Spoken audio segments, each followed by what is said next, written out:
வணக்கம். தலைப்புச் செய்திகள் வாசிப்பது வெங்கட். கோவை திமுக நிர்வாகிகள் 70 பேர் திடீர் ராஜினாமா. மாவட்ட செயலாளருக்கும் தலைமைக்கும் கடிதம் அனுப்பினர். 2026இல் அதிமுக ஆட்சிக்கு வந்தவுடன் சட்டவிரோத செயலில் ஈடுபடுகின்ற நீங்கள் பதில் சொல்லி ஆக வேண்டும். அதிமுக முன்னாள் அமைச்சர் காமராஜ் பேச்சு. ஏற்கனவே திமுகவினர் சேர்த்து வைத்திருந்த கள்ள வாக்குகள் மட்டுமே நீக்கப்பட்டுள்ளன. தமிழக பாஜக தலைவர் நைனா நாகேந்திரன் கருத்து.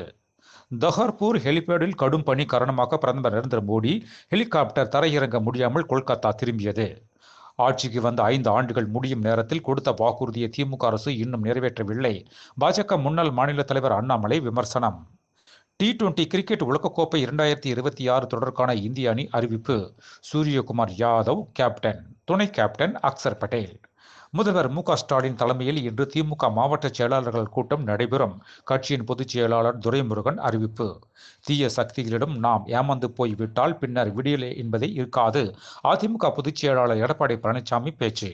எவ்வளவோ கொடுமை எனக்கு வந்த நேரத்தில் என் மனைவி ஊக்கப்படுத்தி உற்சாகப்படுத்தியதால் தான் நான் இன்று இந்த நிலைமைக்கு வந்திருக்கிறேன். முதல்வர் மு.க.ஸ்டாலின் பெருமிதம். விஜயின் ஒவ்வொரு நிகழ்வும் பேச்சும் திமுக வெறுப்பை மட்டுமே மையமாக கொண்டுள்ளது. விடுதலை சிறுத்தைகள் கட்சி தலைவர் தொல் திருமாவளவன் பேச்சு.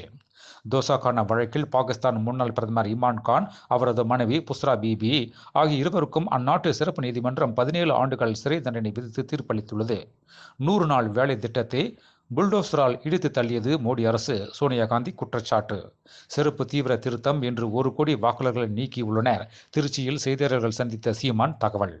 மேலும் விரிவான செய்திகளுக்கு அரசியல் ராஜ்யம் மின் இதழை படியுங்கள். நன்றி.